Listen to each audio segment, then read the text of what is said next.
驾驶舱，好，里面都可以拍照哈，但是座位不能坐哦哈。可以进去吗？好，不能进去哦哈。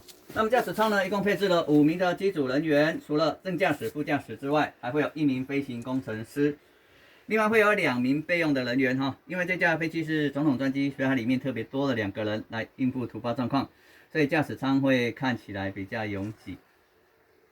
那这架是60年前所制造的飞机哈，它的仪表板是旧式的类比式开关哦，比较复杂，不像现在的飞机有数位化面板，比较完整的自动化驾驶功能。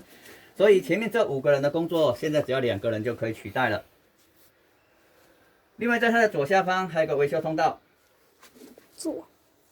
可以通到下方的电子仪器设备层哈，有看到吗？有。嘿嘿嘿，要跌下去了。那外面这2个座位是通讯人员的座位啊，这2个是负责跟地面的战情中心联络，提供总统最新战情资讯。所以前方一共有7名机组人员哈，因为是总统专机，所以人数比较多。这间是前方人员的洗手间，这个是60年前的设计哈，跟现在飞机差不多，只是比较旧而已。哦，那我们现在火车跟高铁的洗手间也大概是长这样哈，但是这个60年前就已经有这样的设计了。马桶。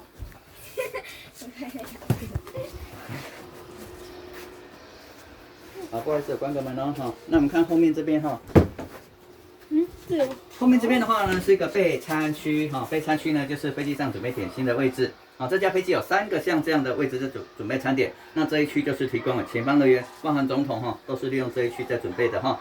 但是它2个烤箱已经拆掉了，等一下后面有完整的烤箱可以看。那旁边这个门呢，就是这些餐点材料的出入口啊。这个门不是设计给人员进出的，所以它做的比较小。哦，那我们飞机上呢，人跟物品的出入口是不一样的，除非飞机发生意外，才会把这个门当逃生出口来使用。好，这是什么？等一下后面我会解释哈。那这2个座位呢是侍从官哦，侍从官就是总统的保镖，保护总统的人在坐的。好，那在他座位上方这个呢是一个对讲机哈，总统在找他们的时候不用自己跑出来，他只要拿起话筒，前方就有声音了。好，另外呢，它底下还有灯光，有空调，提供侍从官使用。那在座位旁边呢，这个是烟灰缸哦，以前飞机上是可以抽烟的哈，啊，当然现在不行了。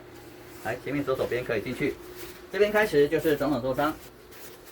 这可以进去啊？对，可以进去。好，看看你总统住的地方长怎样。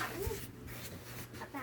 对，然后前面这间呢是总统的盥洗室，它只有个简单的洗手台可以洗脸，没有淋浴装置可以洗澡哈。但是呢，总统不会跑到外面去跟人家抢那个马桶，啊，他专用的马桶就藏在椅子下面。这个是总统专用的马桶。那这个马桶有4个总统坐过，哦，就是蒋中正、严家淦、蒋经国、李登辉，哦，都有用过这个马桶，哦，就是我们底下摆的那4位。那它盖上之后呢，就是一张椅子的，啊，这样设计是比较美观的。而且它盖上之后呢，才能按旁边这个按钮哦，要不然它的屁屁就会吸在上面啊，因为这个是抽真空的哈，不是冲水的哈。哦，在当时是很先进的装备。好，那后面这个床的话呢，就是提供总统休息的床，但是我刚才提到的4位总统都没有人躺过。为什么？哦，因为他们搭乘这架飞机的时候，只有在台湾飞过来飞过去，飞过来飞过去，哦，都是短程的，所以基本上是用不到这个床的。那这个床呢，只有蒋宋美龄夫人有用过。就是我刚刚提到第1位总统的老婆哈，因为这架飞机呢出国的记录只有7次，其中4次就是载着蒋夫人飞往美国哦，飞行时间比较长，只有她有机会用得到。好，那接下来这间是会客室哈，也是会议室。好，总统登上飞机之后呢，就会坐在他专属的座位这个位置啊，因为这个座位呢是靠窗户右朝前方哦，算是主位哦，所以他是会固定坐在这个座位上。那后面2个位置呢，也是侍从官哈，他比较贴身的保镖就会坐在后面的位置来保护他。那总统逃生门在旁边，好，如果有紧急状况，只需要打开这个门走出去就可以了，不需要用跳的，因为外面就是飞机的翅膀啊，所以说用走的就可以了哈。那中间这个椅子，马英九坐过，哦，他当时是蒋经国总统的英文秘书。所以，如果国外的贵宾登上飞机的时候，他就会被安排坐在中间当翻译。那其他的座位就是有会议或者有会客的时候，哦，才会有人进来坐，哦，要不然就是空下来的。另外，在总统对面墙面上，这边可以看到有一个高度跟速度的指示表哦，就是让总统大概了解一下现在飞行的状况哦。这个是总统座舱的配置哈。来，后面还有，这是最后面的吗？对哦，还没有到后面了哈。那这两个座位也是4重关哈。它在座舱外面呢是前后各配这2个4重关来进行人员的管制。哦，它同样有一个对讲机哈，但是这2个呢是不能抽烟的哦，这2个呢要负责保管文件柜哦，所以比较不适合抽烟。另外这边有个桌子，这是一个收纳式的桌子哈，就是方便他们整理文件的。哦，那飞机要起降的时候呢，这个就要收起来了比较安全。好，后面的话就是随行官员的座位区。前面16个比较大的座位是给高阶的军政首长，比方说院长级、部长级、三军总司令就会坐在前面这一区。那这些座椅是特别经过改装，让他们面对面方便互相讨论事情。所以原本在椅背的这个餐桌就没办法使用，它中间就多一张桌子。那这个桌子是折叠式它是可以打开的但是呢要先把它的支撑架先抽出来，再把它展开，就变大桌子了这样就可以开始使用了。那如果飞机要起降的时候，这个也是一样要收起来，而且要固定，比较安全。那在每个座位旁边都会有烟灰缸，以前飞机上是可以抽烟的。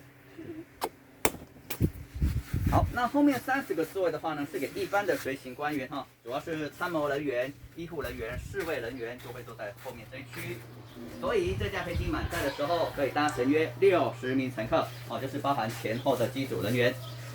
后面这边的话就是另外2个备餐区了它同样有一个送餐兼逃生的出入口。妈妈嘞？妈妈又不在这，在妈妈是在那一边。对那后面备餐区的烤箱就有在上面了这就是烤箱，对里面长这样。我们的飞机餐就是在这种烤箱里面用蒸烤的方式烹调的为什么前面被拆掉啊？可能拿去做其他的用途了那你可以看到烤箱上面有3个英文字母这个 NWA 呢就是美国西北航空公司的英文缩写因为这架飞机呢最早的10年就是服务在这家航空公司，是一架民航机后来才被我们国家买下来改装成为总统专机在那个年代呢，我们国家比较没有那么多钱，所以就是买旧的民航机来改装成为总统专机。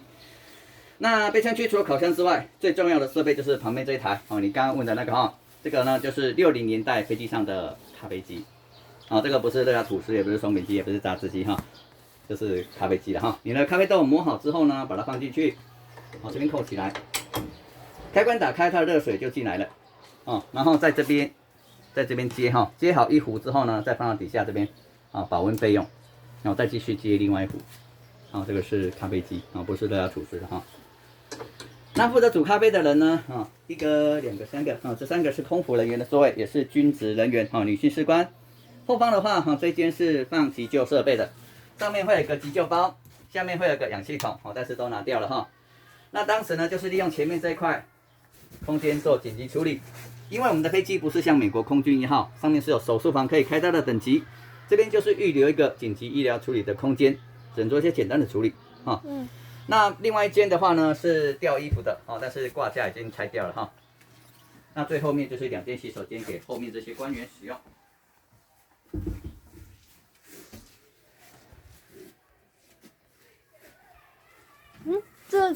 这有没有下层？后面这个舱门就是这些官员都是经由这个舱门出入刚才我们登机的舱门就是总统专属的登机口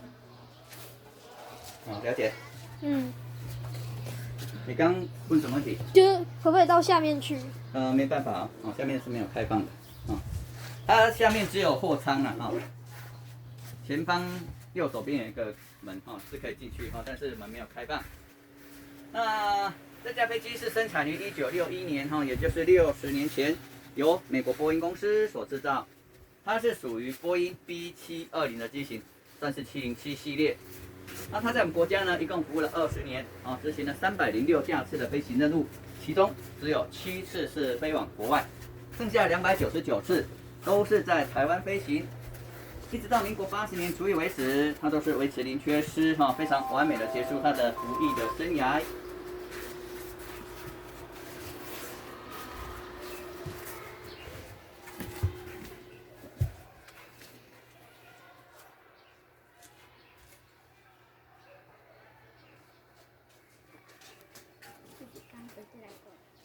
再看一下。那右上方这个就是总统座机队的队徽，就是总统登机上面才有的专属的标志。哦，现在也是这个标志哈。递过去。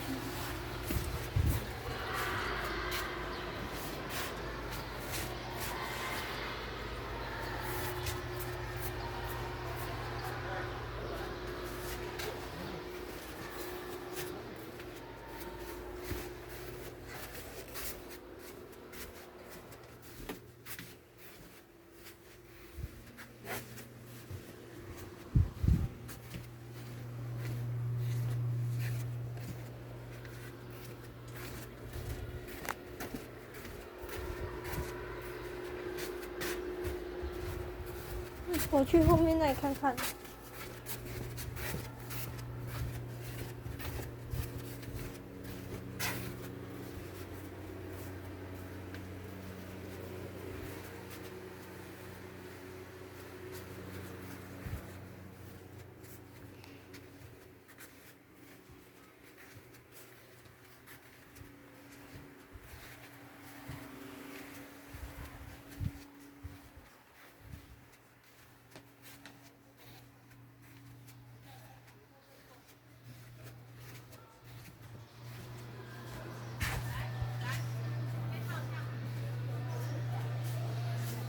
飞机的味道。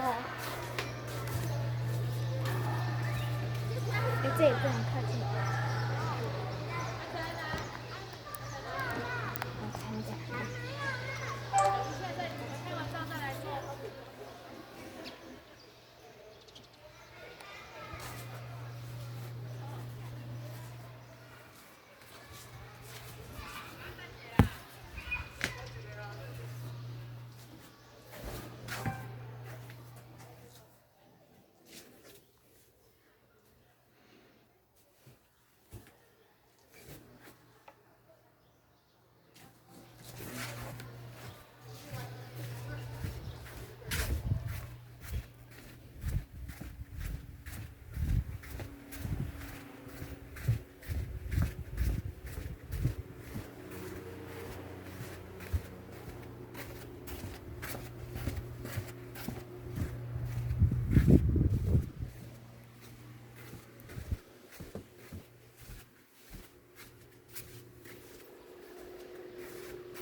这间是什么？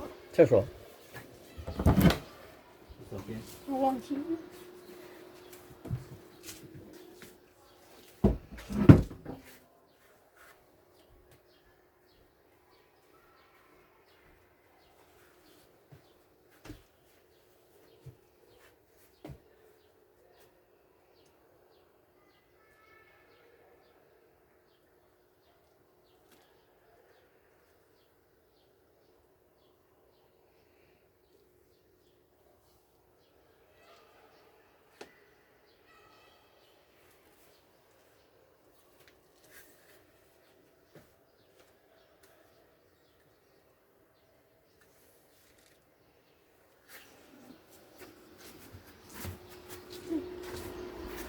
拿下去了。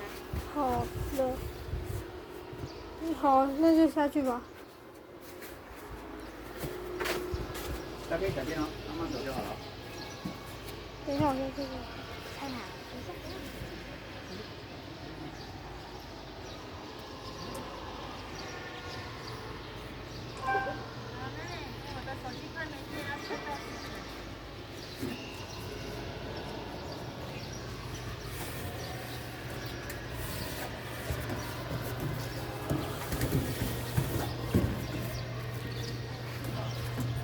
不要浪费电啦！